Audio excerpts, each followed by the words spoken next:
Welcome to the Orthodontic Pearls Podcast, where we share tips and tricks to better your clinic, business, and life. Today we have our honored guest, Dr. Jordan Lamberton, as we discuss buying a pedo practice to support your ortho practice, artificial intelligence, and Airway in orthodontics. And now your hosts of the podcast, Drs. Chris Teeters, Brian Anderson, and Andy Sarpadar. Welcome back to the Orthodontic Pearls Podcast. I'm really excited for today's episode because in addition to my fellow co-hosts, Dr. Brian Anderson and Dr. Chris Teeters, we have Dr. Jordan Lamberton joining us today. Jordan is the founder of Hello Ortho in Napa and Petaluma, California, a strategic thinker in practice management, a heavy aligner user, and a leader in discussions about the future of orthodontics. Today's conversation is going to touch everything from building a referral network to AI to Airway, and I think you guys are just going to love it. So, say hello, Jordan. How are we doing today? Thanks for having us on. I'm glad to join the Ortho Besties here. I really appreciate the having multiple voices on one podcast. I think that brings a lot of dynamics conversation. So. It's been a good time. We have a good thing going here. And you're just back fresh from the AAO in Philly. Is that correct? That's correct. Yeah, got back late last night. That. I mean, you were running a booth this time. Is that correct? I was supporting Noor and Karthik, who are they co-founded Ortho Berry. So I was there helping, because they don't have a sales team. So I was acting as a salesperson, telling people about the product. So.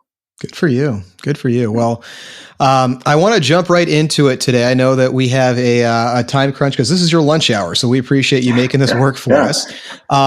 Let's go right into smart ways to build a practice. And I wanted to dive into your decision to own a pediatric dental office alongside your ortho practice. Certainly a unique move. Tell us, how did that come about? That's a good question. There's a couple things that happened at the same time. I remember an oral surgeon told me if I want to buy a building in Napa, it's a really hard market to buy a building.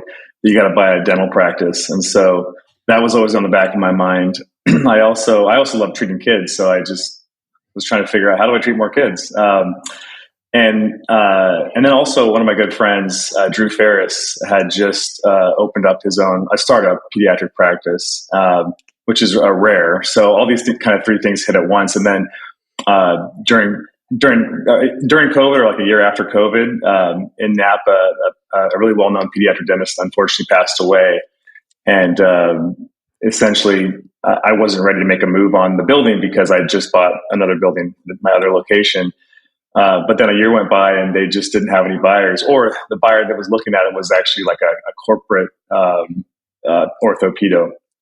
And so I thought that it'd be a good move to get into a building, acquire a practice, and block a kind of a corporate DSO orthopedo from moving in. So, but it hasn't been without its challenges. But now we're 2 years into it, seeing the fruits of the labor that we put into it. So.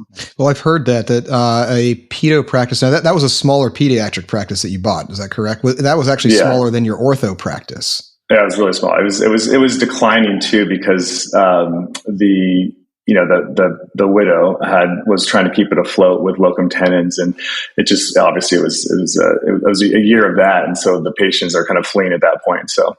Well, I mean, how do you take, as an orthodontist, you're running your own busy practice, and obviously you can't physically do the work of pediatrics. I mean, you don't have a pediatric degree or anything, right? No. Although there was an assistant out one day, and I decided to jump in and do some cleaning. So, so walk us through the dynamics of those first days when you buy this practice. You had some mentorship, it sounds like, from your friend Drew Ferris.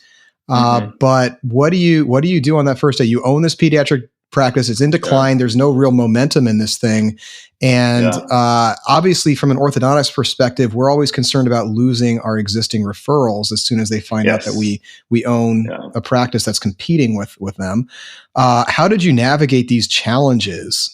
Yeah, those are good questions. Well, the first thing, I was very transparent with our other pediatric dentist offices. It's a couple of them in Napa, and I told her exactly what I was doing. And it was a building play.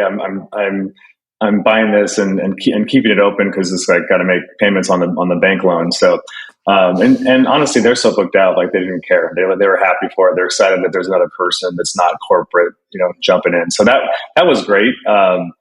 In fact, like they've been so supportive. They've been referring pediatric patients to us because they're so busy. So I think just being transparent and and I was very transparent. Like, hey, I'm not trying to convince patients to go here or there. It's like we don't need to do any of that. Hopefully, we can keep our relationship going forward. So I think just being clear on intentions was powerful. And then Drew had convinced me to hire a consultant, LCP coaching. She's a really great pediatric consultant, which gave us a lot of confidence on the business of pediatrics. So it's as you guys probably know, Chris and Brian, if you're getting into pediatrics, it's similar but different. The priorities in business are different enough that it's you don't really think about what's the important KPIs you're supposed to measure. How do you manage this thing? And so I feel like that gave us a lot of confidence in the initial year. And then networking and finding our pediatric dentist, that was the hardest part. And basically, I had approached Dr. Our Dr. Adam, he's our pediatric dentist. He's amazing. And I said, hey, do you want to own this thing? Do you want to partner? Do you want us? Do you want to be an associate? And so he said he wanted to start as an associate and then work towards partnership. So that's where we're heading. So. That's fantastic. Yeah. I mean, what do you think about that? I mean, Chris and Brian, you guys both have ownership in pediatric offices. What are your thoughts when you hear Jordan's story there?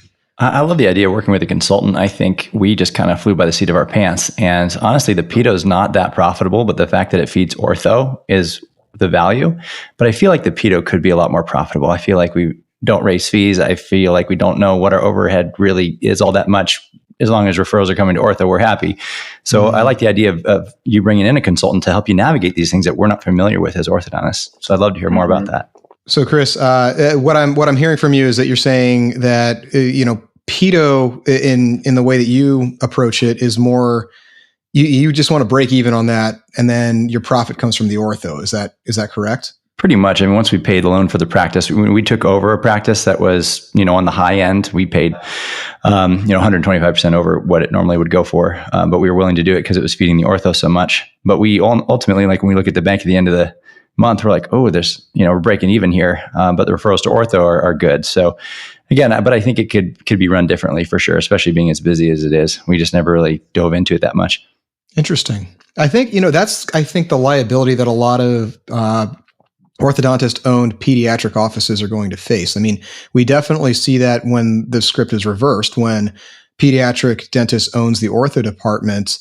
From my personal experience, it just feels like ortho is horribly underutilized, horribly mismanaged, to the point where we would look at that and say, oh my gosh, you guys are leaving so much on the table. If you just cared a little bit, but I think that's, from my perspective, the biggest challenge is running a practice that's outside of your specialty and giving that the TLC, the knowledge and the effort that it deserves. Brian, what's been your experience with owning a pediatric office?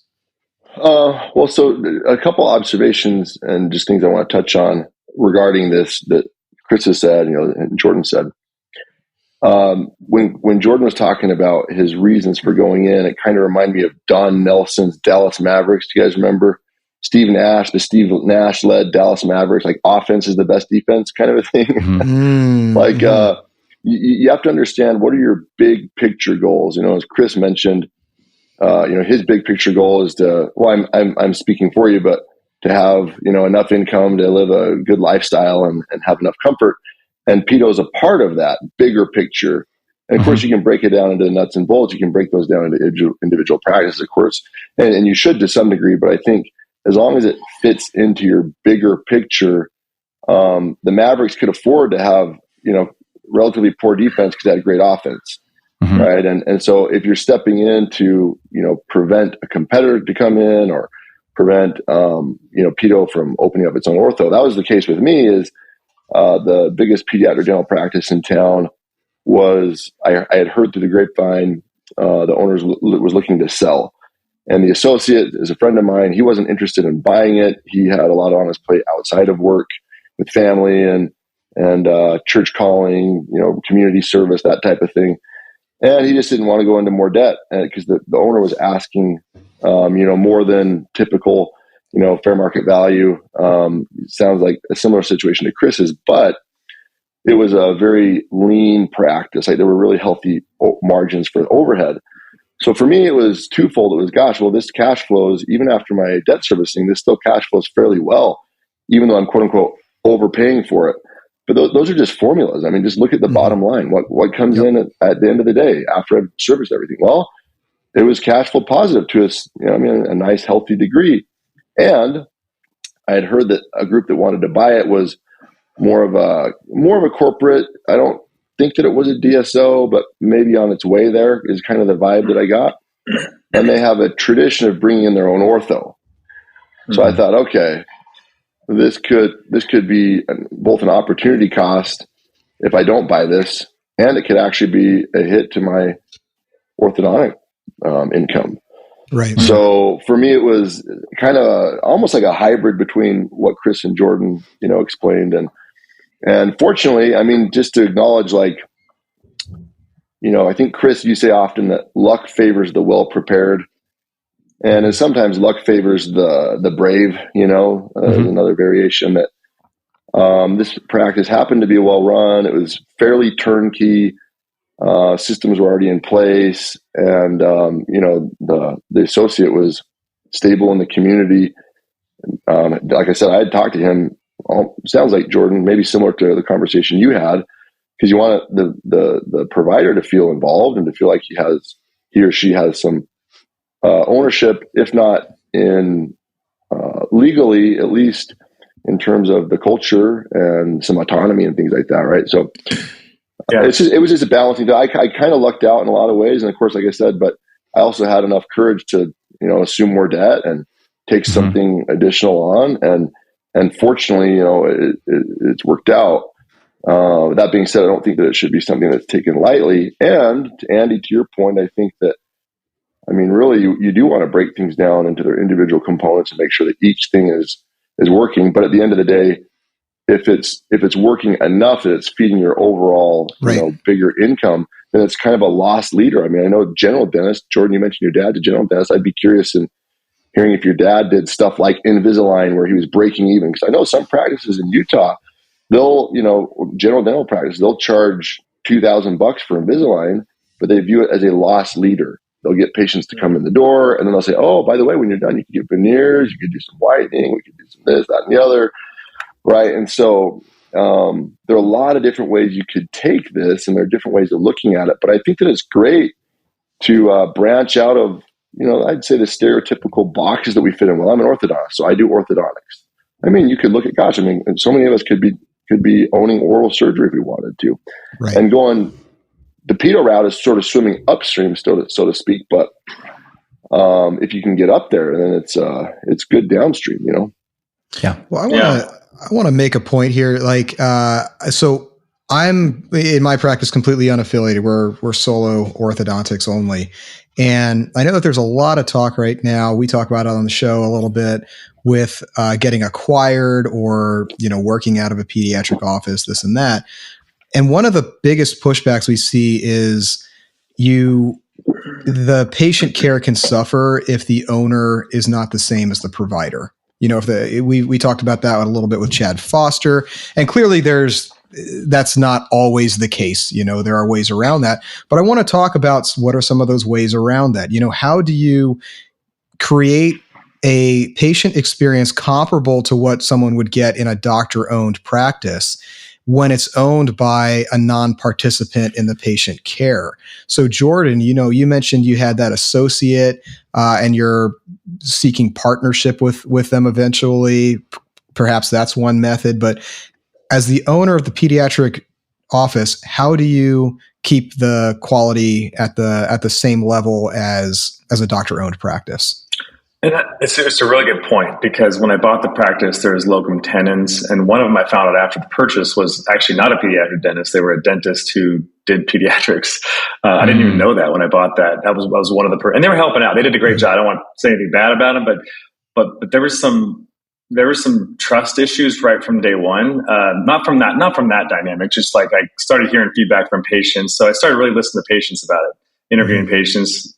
Like my days off, I'd just go interview people. How was your experience? Or just randomly call people about it and tell them the situation. Hey, I'm the owner. I just trying to figure out how's your experience. Or people that I found out left the practice. That was actually the most useful. Why'd you leave the practice? So you call people who left the practice and they were open with you. That's awesome. If I could, because I was just trying to figure out what's going on more than anything else. But that's the feedback you really need to know. Right. Exactly. Absolutely. So, and I think people should do this for patients that in your ortho practice don't start. Those are the most valuable people to call. So then, to me, it comes down to trust. Once I found Adam, Dr. Schaefer, I fully trust his practice. He's got it dialed in. He's about my age, it's in his 40s, like got seasoned, but still also like has passion that's trying to improve his skills.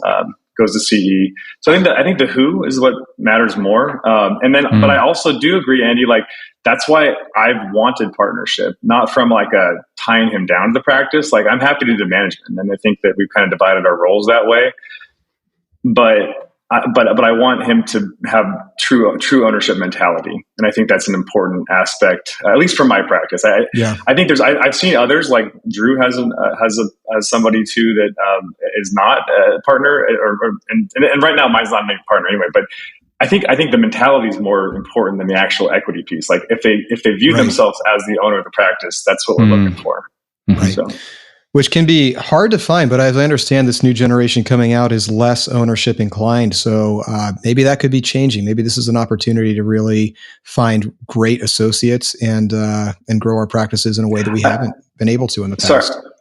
I did like to resonate with Brian's fortune favors the bold, because I think that we love orthodontists to be bold here. And, people, I just hear a lot of complaining about, that people elbowing us out. Like, let's just have some bold vision if that's what we need to do to make sure we protect our profession. I think that reminds me of my favorite line from The Art of War, which is opportunities multiply as they are seized.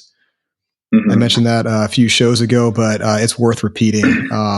Huge. And that mentality has served us well in our practice too. When things seem down, you make the bold move, and it doesn't always pay off, but you do that enough, and you gain enough ground that you can handle the downfalls.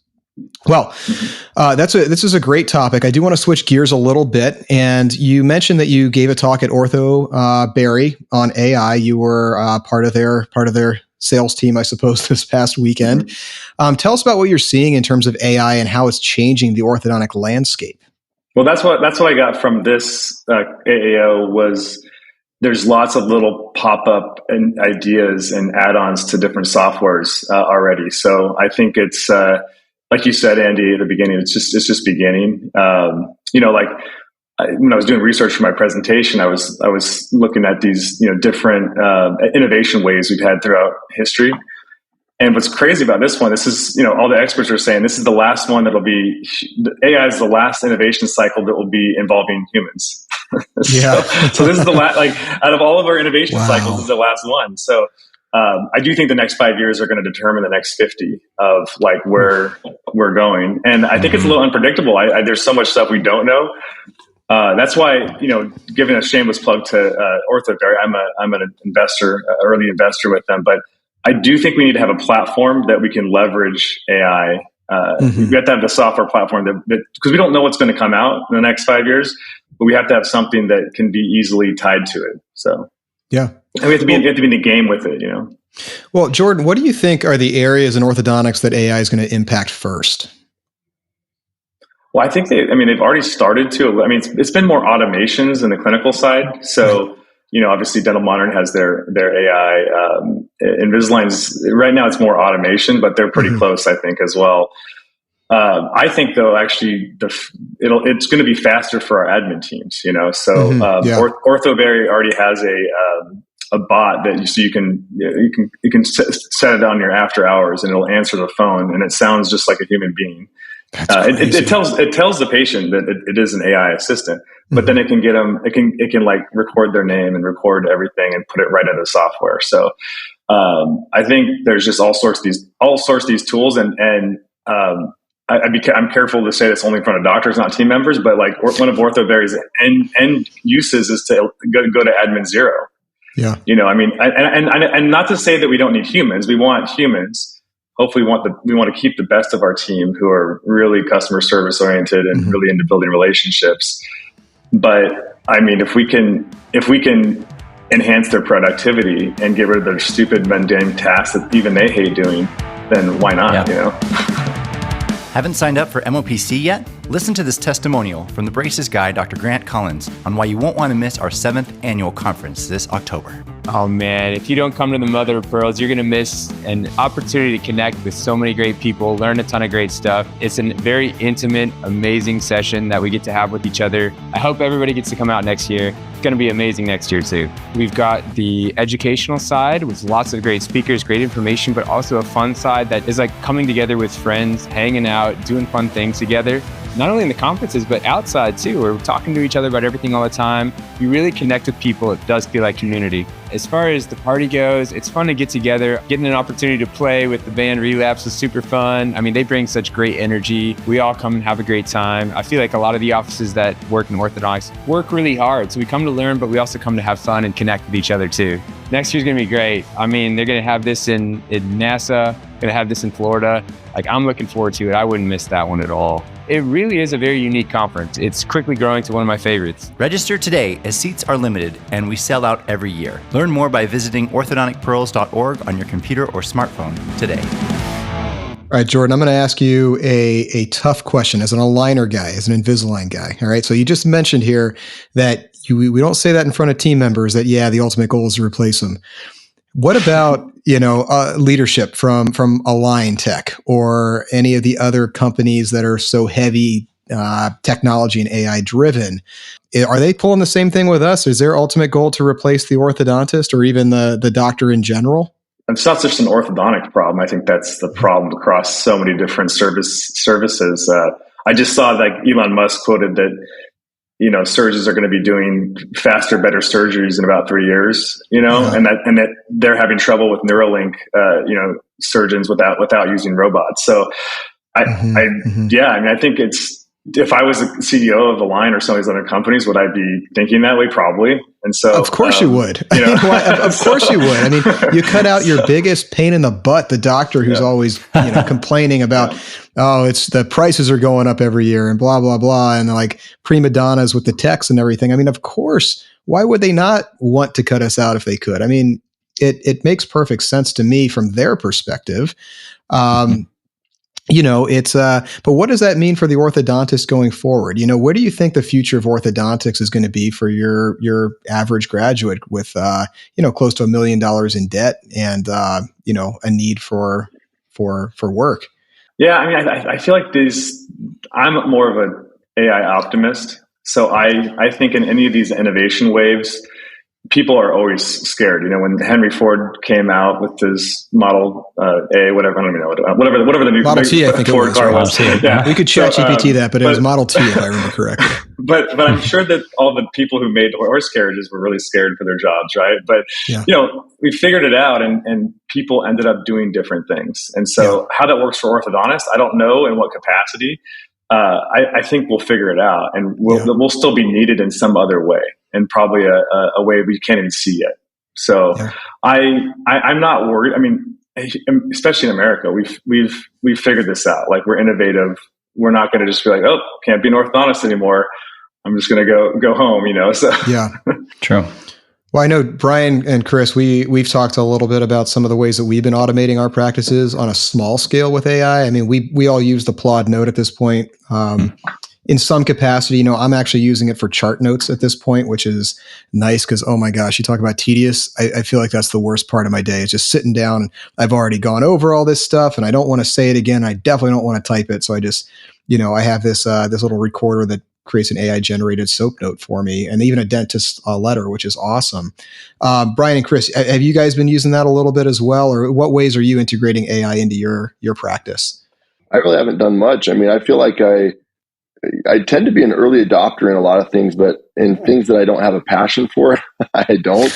And I've only started gaining I've started only gaining a passion recently for AI because I'm like, oh God, it's so useful. Of course, people have been saying that for several years, but I'm involved with a company called DentoAI, which is an orthodontic AI company, and it's essentially, you do your exam, and it will record the exam, and it will come up with a summary of what the exam was, the diagnosis, what the treatment options were, et cetera. So, I think that the orthodontics in any field like ours is pretty ripe for AI to come in and enhance things. And like Jordan said, I'm not so much driven by fear anymore at this point in my life. Maybe it's because I've already climbed a mountain, so to speak, and I'm kind of entering the second half of my life in a spiritual and literal sense. And I'm excited to see where it goes. And I believe in the resilience of the human spirit to adapt. And because ultimately, consciousness is what created AI, and AI is just trying to imitate consciousness. It's trying to summarize things and things like that. So I think consciousness will still drive innovation. And to Jordan's point, we'll always find a way to be useful. Of course, I do think that AI is going to create increasing competition. And so the people that are involved in day-to-day services are going to have to be more exceptional. And sadly, that'll probably weed out, people who, I guess the ones that don't have as many gifts to begin with, and they'll be even more destitute. So in a way, it's a concern that I think we have to anticipate. The haves and the have-nots will become there'll be greater polarity. Yes, I agree with you. There's always going to be winners in an evolution or revolution like this. But I agree with you, is that the winners are going to be even higher. And then there's going to be an even larger pool of people who have to go do something else, or just figure it out. We're seeing it everywhere too. Andy, you mentioned that with today's graduating class, maybe some of those people don't want to be owners. And so you have people like Jordan and me and whoever buying up practices. And we see that in home ownership too. Younger people can't buy homes. And so the people who already have homes, we have several homes, and the people who don't have homes are renting homes. So it's I think it's a societal issue. I don't want to say problem. There are always problems. There are always things to be solved, but it's something that I think we really need to put our heads to, because I do believe in free will, and I do believe in quote unquote capitalism, but I also can see the other side too, that there are things we have to really be mindful of. And AI is definitely something we have to be mindful of. We were talking about this over the weekend, Andy, that there are things that we have to be thinking of now, anticipating now, so we can have it be fruitful and harmonious rather than, potentially the end, but I think it's kind of like the cell phone. When this first started coming out, everyone was freaking out. Oh my gosh, the cell phone. And what happened to the 90s when we would sit around a campfire and play guitar, and kids aren't outside playing anymore. I think it comes down to whether you use it as a tool or it uses you. And I think most people get used by the technology because the number of people that are investing into this, their goal is to make sales, right? So they find ways to make it addicting. And most of us succumb to those dopamine urges that we are not very good at repressing. But I think the ones that are really focused on using it as a tool will come out ahead. Personally, I'm glad that we have all this technology. I used to be so bored sitting in a line at the DMV. I used to be so bored waiting for a ride at Disneyland for 2 hours. Now I can get my work done. I have a self-driving car where I could get things done on my way to work and back. I love it. I absolutely love it. But those that get doom scrolling all the time, they're going to be the ones that kind of get into that latter category that Brian was talking about, where that I think there's going to be a bigger divide. You're right. The successful become more successful, the less successful become less successful. And I think we as orthodontists have to remember, use this as a tool, but don't let it use you. And I think that is going to be our edge in the future.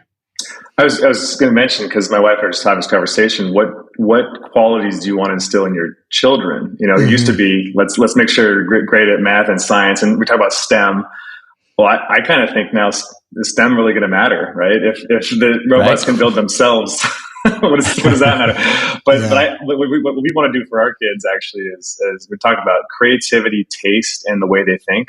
So those are the focuses we're focused on for them. Is I think the people who have creativity have great taste, and then the way they think, which does involve still math and reading. We want to make sure that they're solid there, because I think those people are going to be the ones still leading.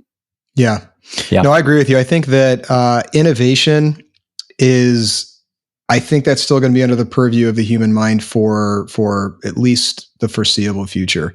And I was considering, like you were describing, should we even be investing into learning STEM or even learning aligners, for example? I thought of that when I first graduated. I'm like, at the rate this is going, like, is there any point to even investing in learning this stuff? Because it's going to be all automated anyway. And what's the point? Yes.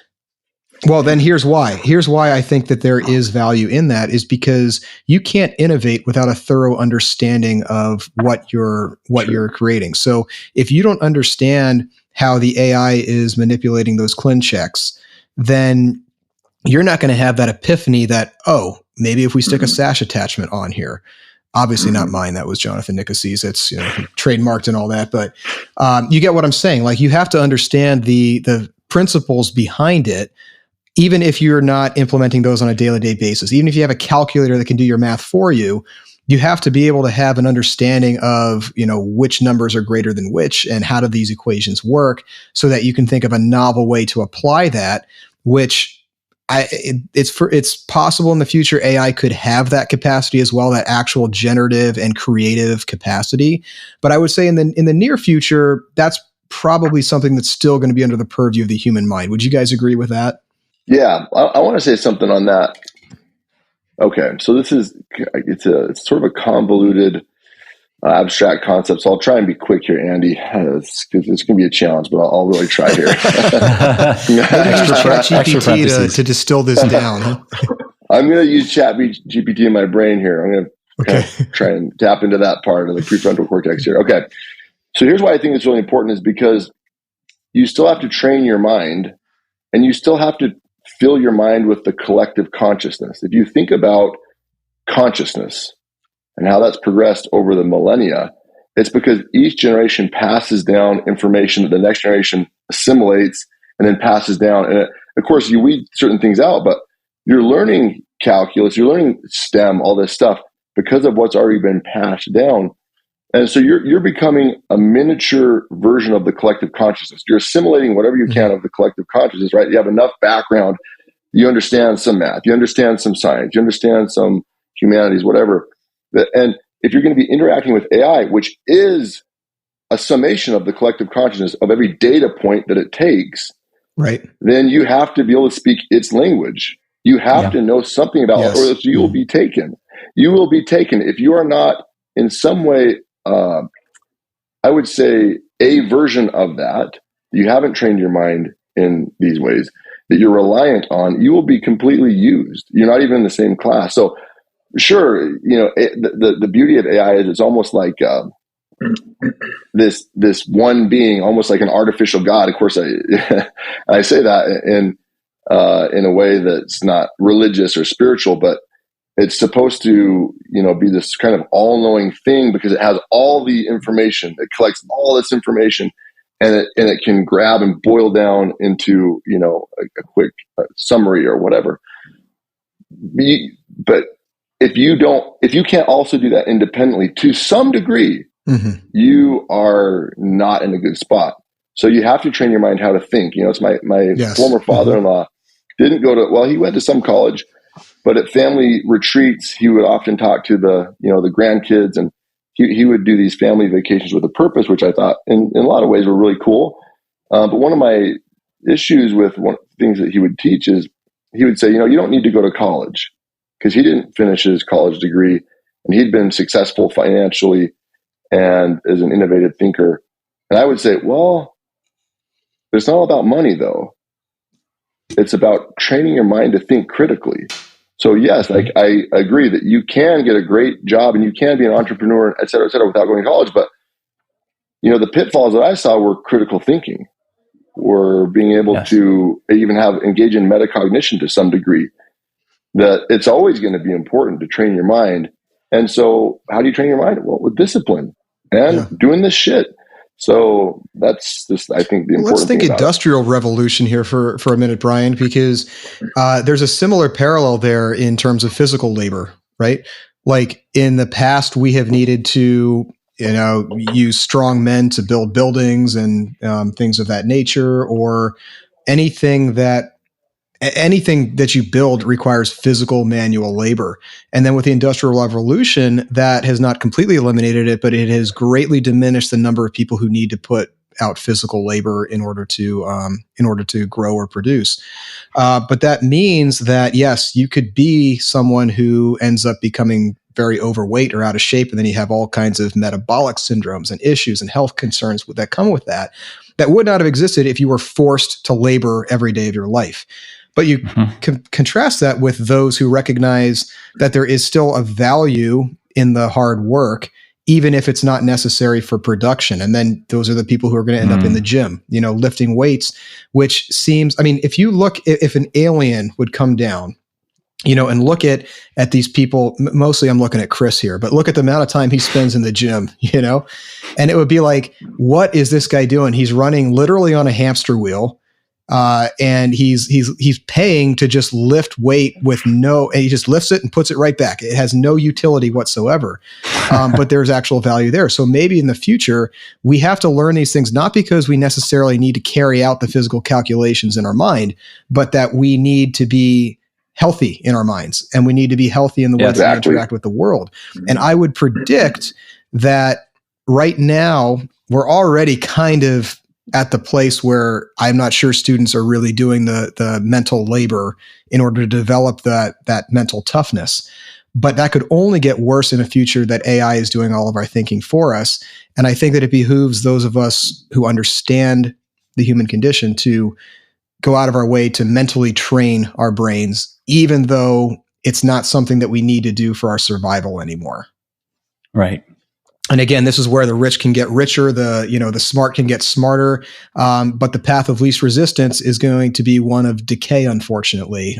We've seen that physically, and I do think we're going to start to see that mentally as a sort of mental decay down the path of least resistance. So stay vigilant, I guess, is what it comes down to. Yeah. Use it or lose it. That's an eternal principle. That never goes away. It does not matter what you apply it to. Hey Pearlers, check out this testimonial from Dr. Jacob Koch, a first-time attendee, on his experience at the MOPC and why you won't want to miss this year's MOPC at the Kennedy Space Center. You're going to miss interacting with some amazing orthodontists, amazing team members, and amazing great vendors. You're going to miss experiencing just conversations outside of the lectures are really enlightening. I just had a great time. I actually have gone to a lot of vendor meetings that were put on with the product, and it was too much like showcasing perfect, pretty cases. I'm not showing the real world. And so a meeting like this, it shows the real world. It's not a sales pitch, the company showing you all their best results and hiding all the garbage behind the scenes. It's just real. It's real. That's how I can describe it. It's like a real meeting where there's real people sharing real ideas and real experiences. I like genuine. I like when things are genuine and it's put on by very genuine people who genuinely want to make an amazing experience. So that's what makes it different. I've actually always wanted to come. This is the first time I've come, and I'm thinking, why the heck did I not come before? Because it's so many people that are like-minded like me. So it's been great to connect with them and connect and grow and learn and improve not just our practice, but our lives and everything we do. So I'm loving it. Be sure to log on to orthodonticpearls.org today to register for one of our last remaining seats at the Mother of Pearls Conference this October 10th through 11th at the Kennedy Space Center. Register at orthodonticpearls.org today. I know, Jordan, that you said that airway topics can get a little too hot, and we know this from Orthodontic Pearls. This comes up every now and then. But I know you like to poke the bear a little bit too, as do I. So let's talk about how you approach airway in your practice. So first of all, why do you think airway has become such a controversial topic in orthodontics? No, I think it's because, if I take the perspective, like orthodontists don't like to be we don't like to be told what to do. We also don't like when groups of orthodontists say they're somehow superior in some way. And so I think it's a small subset of people doing airway that have done it in probably a non-ethical or a non-professional way. And so it's just a reaction we're seeing towards that.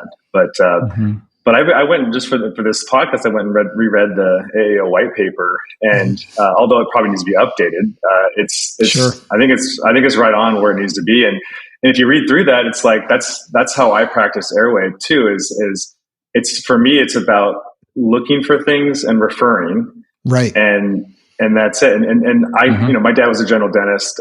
He got me involved in Spear Study Club really early, even when I was in dental school. So I've always had this interdisciplinary mindset, and that's the right approach. Now, I think there's another side where it's like, well, if you're not, you can kind of poo-poo the idea of Airway, but if you're not looking for it, then you're kind of on an island by yourself in a different way. So right. For me, I kind of come right in the middle. It's like, I think both sides are right. And yet I end up doing quite a bit of, I wouldn't say I do Airway. I'm doing it because Ron Ronconi said it really good. I don't know if it was on Pearls or I remember it was on Pearls. Yeah.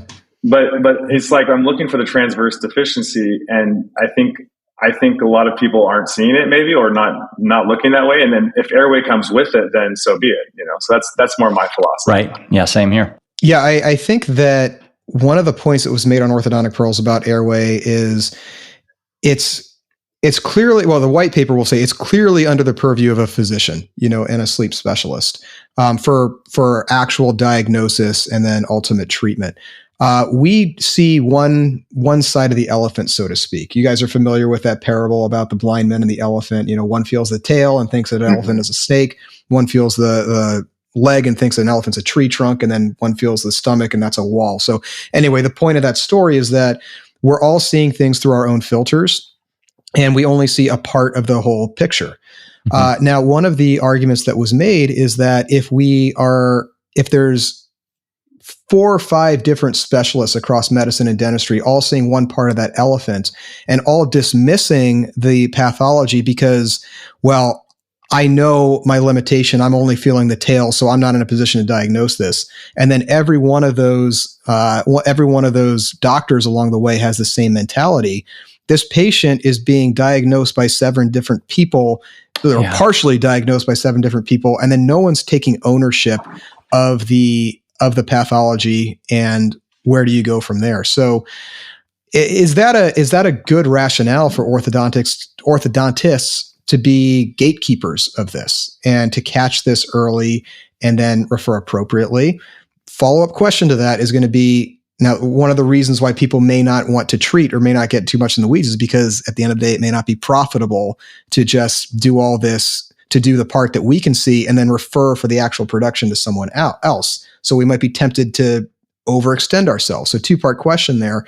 Is there that tendency for us to ignore our part and potentially let a patient suffer needlessly? And then secondly, what is our role, and is our role profitable for us? And might we be tempted to extend our role in order to make that worth our while? What are your thoughts? Well, I think that's a really good point, because I've heard this for phase one or non-phase one. Like on one side, the people who don't want to do it say, "Hey, it's not profitable, so don't do it." Mm-hmm. And then the other side, another person saying, "Hey, you're only doing it for money." so which is it? right, exactly. Totally. But I think yes, I think that it's like what's best for the patient. And my dad and I took this course from Jeff Rouse, and he had something called the Seattle Protocol. Yep. My dad tried to implement this in his practice, and it was like just the most burdensome, disruptive thing he could do in a general dental practice. And it didn't make it. We couldn't figure out how to actually monetize it, but it was still a really good protocol that was good for the patient to help them figure it out. So I think, you got to experiment with things and also make them profitable, because without profit, there's no purpose. So you have to understand how, or it's just not going to get done. But I do think that, having the patient's best intention and outcome underlying that's the most important. And then I think you figure out the how after. You guys agree with that? I do. I think we don't necessarily have to be gatekeepers, as you said, Andy, but just another possible foray into getting a patient that needs airway care to the right place. We had that study from Nancy DeFelipe, who was one of Brian and our attending faculties, who did a large study on this, showing that expansion does improve airflow, but it's not a primary cause. So I always say that someone comes in wanting an expander to fix their airway. We say, no, I'm treating your transverse for an orthodontic problem. Now you may notice that your airflow will increase, but I cannot guarantee that. And the ENT is the first really line of defense. So I want you to get a sleep study. I want you to really look at this. But if we expand you, you might notice some improvement there. But it's not the main reason I'm treating you. I agree with that. I think, you find the orthodontic purpose and then you treat. And I always phrase it to my patients, it may help. It's definitely not going to hurt in terms of your airway. But if in my practice, if during the initial discussion, it's pretty clear that there's some symptoms, some bags under the eyes or hyperactivity, or just like open mouth breathing, you can tell a lot of these things just from your initial records. We're going to follow up with a questionnaire. There's a number of these out there, but if they have a certain score on that, we're going to make a recommendation to see their physician and potentially get a sleep study. What are your thoughts on that, Brian? Well, I think it's a very similar approach. So Jordan, I actually took that Jeff Rouse course as a 2-day course about 7 or 8 years ago. And I thought it was very insightful, and it didn't change the way I practice that much. But I would say it was eye-opening.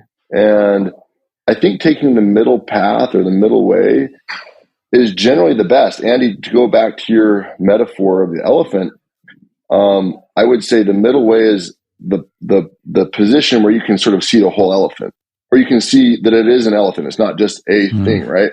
Mm-hmm. And so if you take the middle way, you can say, well, there's something to this. We know that airway does affect orthodontic issues. I mean, adenoid facies has been described by ear, nose, and throat specialists for decades. And so there's definitely something. So airway affects orthodontic problems. Okay. Well, so if I can potentially understand how that works, or I can potentially improve the airway and get them to the right providers, maybe their orthodontic issues are not as bad. Okay. So now you're playing preventive medicine, which is good. Now it's a prevention worth a pound of cure. But I think if you look at this issue, there's always a conservative side and a liberal side. And a side that wants to, quote unquote, conserve or keep things the way they've been, which they've been that way for a reason. Things don't get adopted by the greater whole and go along unless there's something to it. Doesn't mean it's done perfectly. So the liberal arm or the liberal, side would say, well, but here's what's not going well. So I think you have to say, well, the conservatives, I think, would say, hey, this is not our specialty. We're stepping out of bounds here. And if you're building a practice on this, you're way you're in left field here, because we are orthodontists, and there already are people who are supposed to be doing this. Of course, the liberal side would say, hey, it's going undiagnosed, and people aren't going to the doctor for an airway issue. Why? Because what's wrong with them? I mean, what is there, and how do you even figure that out? It's so difficult to figure out. I mean, is it ADHD? Is it, you see what I'm saying? There's so many potential things that come from airway issues. Like I remember reading in residency, I think it was a board article that talked about how kids who got palatal expansion had reduced nocturnal enuresis.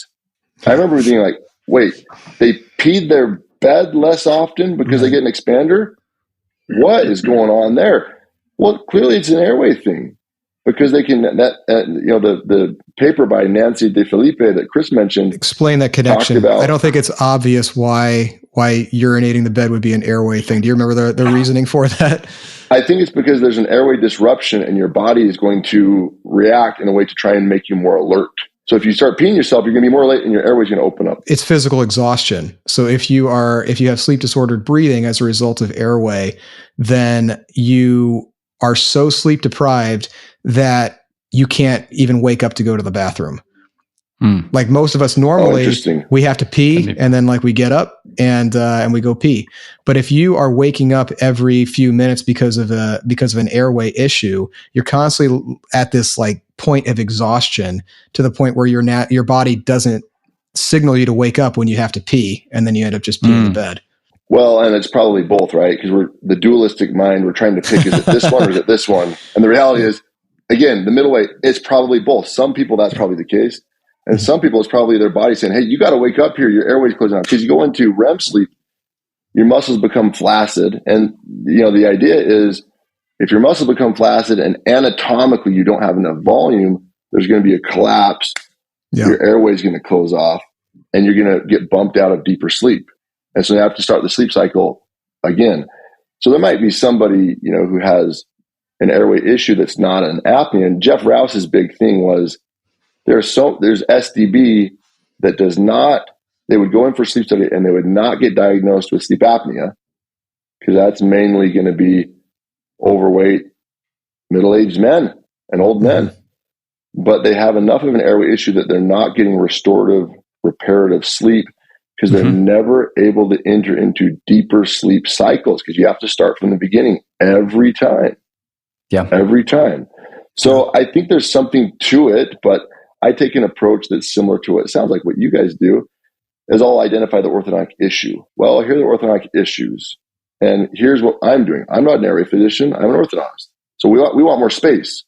So I would recommend getting more space with an expander because I'm also noticing some things that look like they're airway related. And so I'll make a referral to an ENT as needed and say, so this isn't going to cure your airway issue, but there has been research that's shown that there's decreased resistance to nasal breathing. Doesn't mean that you're going to start breathing through your nose, but if that's an issue, then you probably will be able to breathe better through your nose. There's good research on that. And so if it helps your airway, awesome. And if it doesn't, well, then, you should follow up with the ENT. But I'm not doing it for that. I'm doing it because of this orthodontic issue. Here are the benefits orthodontically. And hey, if it's airway positive, great, but it's not going to be airway negative. Yeah. Well, Brian, I do feel like you were baiting me with all that talk about flaccid muscles and everything, but I'm going to take the high road today in the interest of time, and we're going to move on to our next topic. So now, Jordan, you practice in Northern California, and we've seen your posts online, very high payroll in that area.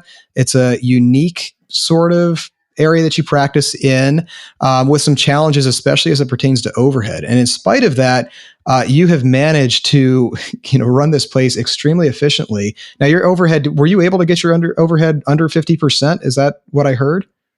No. Not quite. Okay. That was the goal, I think. But, but you kept your staffing overhead at 18%, which is, below the industry average, in spite of these high salaries.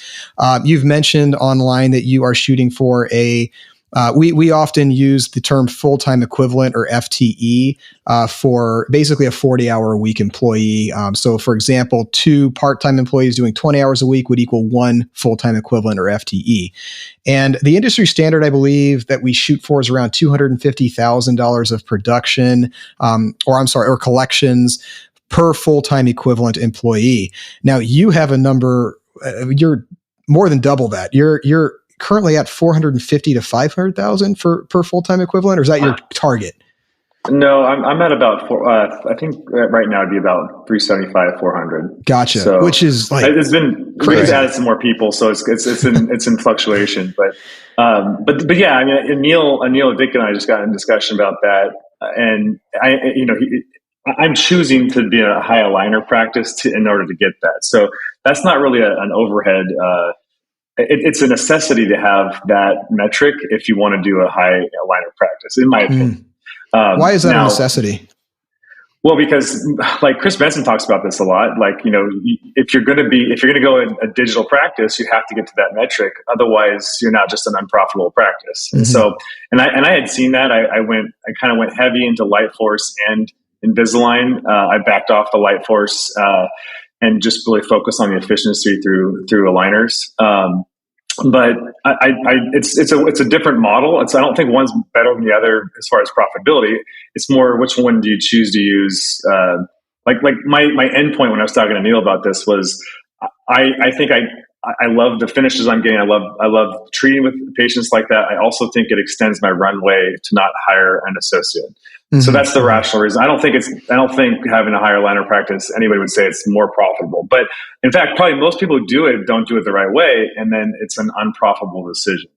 Yeah. That's what Benson said, is if you kind of go 1 foot in, 1 foot out, you get the high lab bill without the decrease in staff reduction. What was the exact number that he wanted? Like about 50% share of chair, something like that. What are you trying to target as far as aligners versus braces? I was 80, and now 80. I think I was 80%. Well, I might have been higher than that, because even on my braces cases, we're finishing them with touch-ups now. But depends on how you define it. But got it. But I've naturally it's just backed away, because I think there's been a trend towards more braces, metal braces. We choices. have seen that. So, we've reported on that with the gauge data. It's showing like the past 2 years, we've been seeing steady decrease in aligner adoption. Have you noticed that even in an aligner heavy area like yours? Yeah, I've definitely noticed it, and so I tell my staff I'm agnostic. Whatever the patient wants, I know I can treat it well either way. So, and in my area, I'm not pro or con either, but it had being agnostic had gotten me to 80%. So that's when people say, I don't think I could ever get in that in my area. Well, they might be right. Like your area just doesn't have people that would choose that, Right. Yeah. I mean, I think that's been my experience, Chris. I think you've noticed the same thing. We practice in similar areas.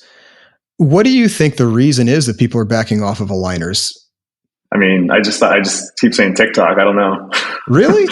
Is it the colors? Is it the power chains? Like all that stuff? Like, I'm not on TikTok really. Is TikTok pushing braces now? It's probably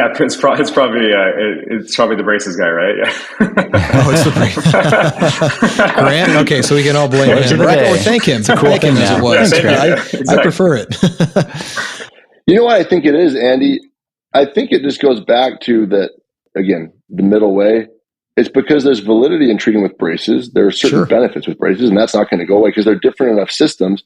And there's validity in treating with aligners, and there are benefits there, but they're not the same. And so you're always going to want what you don't have, and society's no different. And so society sees everyone with aligners, and it's kind of like, well, hey, braces are kind of cool because look, nobody has braces anymore. And so I think you're always going to see these ebbs and flows and these bumps because, again, one of them is not irrelevant yet, right? And I don't know the braces and wires will ever be irrelevant.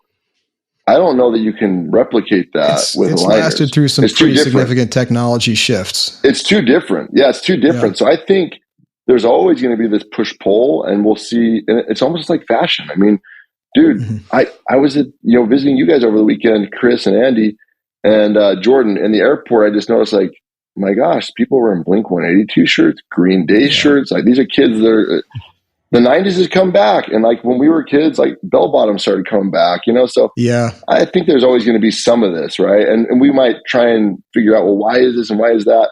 But I think, Jordan, to your point, you kind of just go with the flow of where you're at and let things happen organically, unless you decide to try and disrupt it for some reason. And you always can do that, but it sounds like a smart play in your area.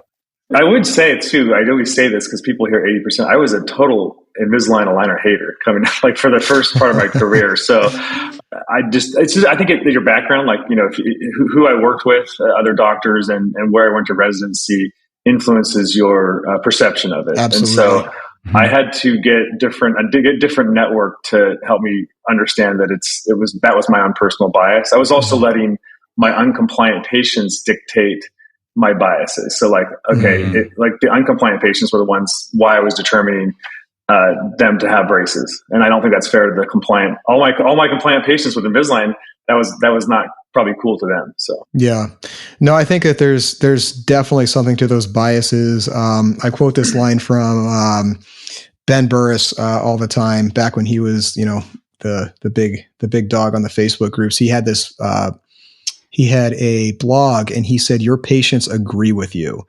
which I take that in two different ways. Number one is obviously they trust you. That's the way that we take it at face value. Our patients, if they've chosen us, they trust us as the doctor to make those decisions. They want to know what we recommend. So that's one part of it. But I think the other part that's easy to miss is they select us based on our reputation and based on what we stand for. And if patients agree with that, and they're like, for example, if you have a patient who's aligners or nothing, they're probably going to go see Dr. Lamberton, and they're not going to see, the guy down the street who's, aligners don't work as well as braces. I'll give them to you if you really insist, but it's not going to, So he's going to be validated. You both will actually be validated in that opinion because it's just natural self-selection. They're filtering themselves based on what they know you're going to tell them. Another example of that, my dad tells me a story when he had heart disease. He went through 3 different cardiologists until he found one that would let him eat pork. And he's like, well, now I got my doctor who said it's fine. So I'm going to do it. I'm like, Dad, that's, that's not an unbiased decision that you're making there. But the fact of the matter is we all make biased decisions. And I think that we do end up seeking out those who validate our own biases. That's a whole nother topic. I'm not even going to touch that today because I could talk about that for an hour. But suffice to say, I think that people do self-select based on what your practice stands for and your branding. Which is something else I wanted to touch on with you, Jordan, because I think your practice has some of the best branding that I've ever seen. So if any of you guys out there have not seen Hello Orthodontics, I would really encourage you to check out their Facebook page, check out their website. But just a very unique, almost like Abercrombie and Fitch kind of, that's how I would describe it, which I've lived in Northern California before. Chris, you have too. I mean, it fits the community just perfectly. Tell us your process there, Jordan. How did you come up with this branding? How involved were you versus how much was was it the branding company? And also I want to hear, how do you get your team on board with upholding such a distinctive brand? You know, it's very easy. One team member kind of deviates from the narrative, or, you know, they put out the wrong colored vase or something like that because it's pretty. You know, I don't see any of that in your practice. How did you develop the brand, and then how do you continue to keep it so clean? Yes, thank you. Lots of questions in there, but I would give a lot of credit to my wife. She studied interior architecture and design, so design is really big for her. And together, brand, like for us, brand is, it's like we brand a cattle. You brand a cow, like it demarcates that people know who's the owner of that cow, right? Who's the rancher, right? And so if you like that rancher, you're going to see that brand, and like maybe you'll kill the cow. if you happen to like that rancher and you see that brand, you're going to like take that cow back home, or, you know. And so I think that for me, it's about protecting that brand of what people think about us, and the perception, because perception is reality here. Sure. Mm-hmm. The brand was created by a company, Test Monkey, which I know there's been some talk about. That was my favorite thread on Ortho 2.0. It still is. Yeah. It resurfaced just a few months ago. That's an years that's been going on. We'll keep in the 2.0 crowd. But sounds good. But Hello Ortho, I hated it. My wife thought of the name at first, and I thought it sounded like Hello Kitty. We actually now have Howdy. We have Howdy Pediatric Dental Studio. That's our pediatric brand. So Hello and Howdy, and they've done both the branding for us. And I do think you get what you pay for with branding companies. So if you go on Fiverr, you can have a brand, but it's probably just not going to be a conducive, well-rounded, like kind of incorporate all these different elements of you. Because what they did a really good job is pulling out of me and pulling out of my wife, I think, like who we are, what we're about, what we stand for. And then I think it definitely helps on how much you put into that too. Like if you answer their questions in their forms correctly, and you have discussions about it internally. And so the more into it, the more passionate you are, I think the better your brand will get, and it keeps expanding from here. So. We were at a meeting a couple months ago, and this one is like 20 times the level of excitement of the meetings that we've gone to in the past. It's just a really fun meeting. It's a nice thing to do for staff just because it brings us all closer together, and they only know the energy inside my own office. And once we get all these peers all together, the energy level is just madness. I have some Gen Z staff, and they're really excited about meeting the braces guy. And overall, they're excited about the party and the mechanical bull and the food. And it's really fun. And they go home really excited and ready to tackle on the day with brand new ideas and pearls and a lot of fun stories. I've been practicing for 18 years, and I'm definitely in need of some great pearls. And every lecture, I got 10 to 20 pearls from each one. Me being a speaker myself, I really poured my heart out into my presentation, and you can tell with their enthusiasm. It is very much a give and take, but it sounds like your branding company guided the process for you. Is that correct? Yes. Yeah. And then, so once you have this brand, talk to me about implementation and maintenance. How do you go so far as like answering the phones a certain way, like hello or welcome to Hello Ortho or something, is there scripting that fits your brand? Certainly there is design, and all the decor around your office has to fit with the brand. Where do you give your team autonomy within that? How do you keep it so tight? It is tricky. Like, for instance, we have a guy who does our Facebook, Instagram marketing, and he showed us a video that he made with AI, and it was like completely off brand. And we just, so things have to go through me or probably more like my wife to decide, is this on brand or not? We have brand guidelines, but there's certain people that are talented that can we've extrapolated that there's certain people on our team that are good at keeping in the brand guidelines, and they get more of that work. But interesting. Here's a little pearl for everybody listening: is I recently drafted a 6-page brand brief. So just describing all my core values, just from my voice, authentically me, describing how I want my team, how I want to treat patients, what my philosophy is, what I want people to feel when they interact with Hello Ortho. And then I feed that into ChatGPT every time we do content creation and say, hey, reference the brand brief. So it's 6 pages of me talking, and create this marketing campaign. Like the last marketing campaign I did was no tariffs on teeth. I tried to time it right with I remember seeing that, actually. I knew geotargeting could use a little bit of work, but the branding is on point. Yeah, exactly. So no tariffs on teeth, and then it came from it was a playful way through Hello Ortho's voice from the brand brief. And I think that's again, back to AI. I think that's a really cool feature. Is it's going to be more on brand than anything any of our team members, actually. Even me, it did a better job writing it than I could. So, well, you clearly have an awesome brand. I'd really encourage people to check that out and pick Jordan's brain about it.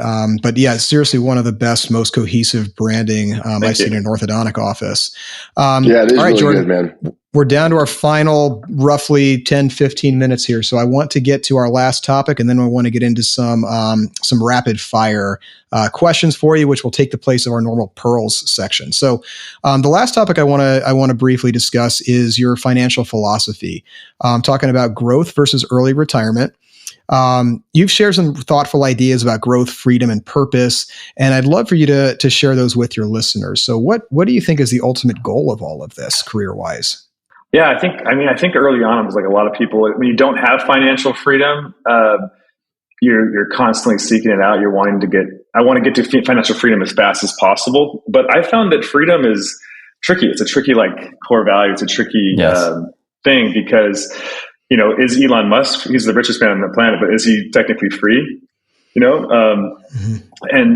if people in jail, they have no responsibility, what's their amount of freedom, right? So I just no longer look at freedom as a metric that I'm shooting for, but I can definitely look at growth. And I can look at growth as something that's actionable for myself. So for me, and then this goes along with it. I was just telling you guys before the podcast that, my grandpa was a missionary orthodontist and dentist in Thailand, and he practiced all the way to 92 before he passed away.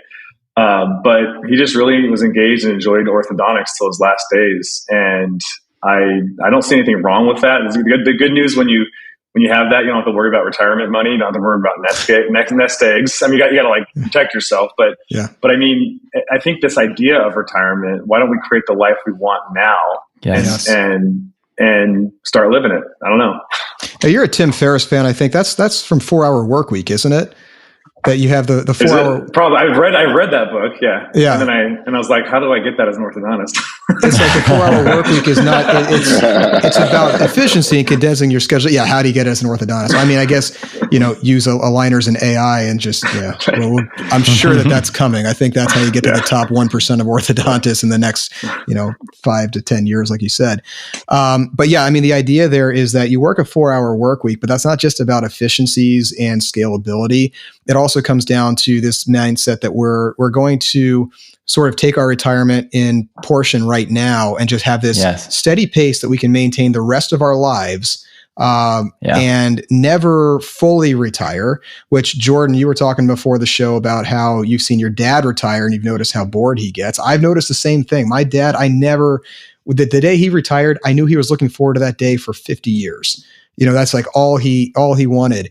And you go through this about a year of vacation mentality where you are completely off the clock. You're on a beach sipping pina coladas and life is great. And then you start to think, is this all there is? And I can't do this for the rest of my life. And you need to find something with purpose. Now, if you are financially independent at that point, that purpose is probably going to take on a different form than, laboring every day. But it sounds like that's really tied into what you're describing here. What is your target retirement date? Are you planning to retire? I'm not planning to retire. I'm committed to that philosophy. I think we all trade. I mean, I also got in this habit of really wanting passive investments, like I want passive income, which I still think it's an important thing, but we all trade time for money, no matter what we do. I mean, if you have your stuff in passive income, you got to check, you can still have to do some amount of time to make sure they're diversified correctly, and so, it's just how much time and how much money. So I do have goals that I want to make more money per unit of time, but that's what I'm looking at. And I think that when I keep increasing that, you just have lots of options in life. And so I don't actually know, I don't really worry about it. And I just focus on growth and maximizing that, how much time per money that I'm getting. So that's awesome. Now, I know, Chris, we've talked about this concept a little bit before. What are your thoughts on work-life balance, on retirement? Like, where does career fit? Like putting the cart before the horse, that sort of thing. What are your thoughts? I think about this stuff all the time. Like I love a lot of different things. And I think that I'm happiest when I touch on the 5 things I'm most passionate about when I'm spending time doing ortho, when I'm working out, when I'm doing music, when I'm spending time with my family, and when I'm, vacationing with my best friends, you guys included. And I think that if I were to totally get rid of orthodontics, there'd be that piece missing, honestly. I think I've known so many that have retired, and I work with them, with Randy Womack, who retired, wanted to play golf. It was his favorite thing to do ever. And when he did the thing he loved the most all the time, he hated it. And he had already sold his practice and wanted to come back and work with my father-in-law. So, and I see that all the time. I mean, there's this actual statistic that most men pass away 5 years after they retire. And it's just interesting. If that's your life goal, to retire, and then the average person passes away in 5 years, to retire is to die in a way. So I think it's always good to keep the brain engaged. At home, your wife might call you, you're Andy the asshole, but in the office, you're Dr. Sarpadar, who would you rather be? So there's an identity there. She calls me nice. Dr. Asshole in the office. That's Dr. Asshole to you. So. But that was Randy's story. His wife made him go back because, he was more balanced when he went to work. So for me, I find like this 3 days a week is amazing. I'll probably eventually go to 2. 3 feels just about right. Eventually, maybe even 2, but I don't think I would totally get rid of it completely. And like you said, Jordan, not have to worry about an associate and things that stress you out. Like, I think the goal is to reduce stress and to improve your life. And I get a lot of enjoyment out of orthodontics, but when I was doing it 4 or 5 days a week, I didn't love it as much. So I think being able to have the financial freedom to balance what you want to do is important, but not necessarily to be, I've made it, I can stop working now. Then I think you lose purpose. You really do, unless you shift it to something else, like giving back or working at the church or, something like that. There's definitely options and people do that. For me, I think, again, touching on those 5 things that I love every day has made me the most happy I've been in my 40s and probably in my whole life. So I want to continue that. Any final thoughts there, Brian? I would say something that you've all touched on here is that leisure is not purpose. And so, of course, you're going to be bored when you put off heaven until you retire, or actual heaven itself, you're not really living. I think the goal is to live now. Enjoy life now. Don't always off-put your happiness or your heaven or whatever you want to call it to later. Like, okay, now I'm working now. Well, how can I make, working and having a family and being at this stage of my life, good now? What can I do now? And I think that's, you're never going to, you're always going to need fulfillment, and fulfillment comes through having a purpose and being in alignment and in harmony with that purpose. You can't escape that. The minute you try and escape that, you have no more meaning and you're bored or you're unfulfilled. So I think just realizing that we have to try and find ways to be engaged and happy now, and don't always put that off to some future date that may never come, because you have right now, but you might not have 65. You might not reach it.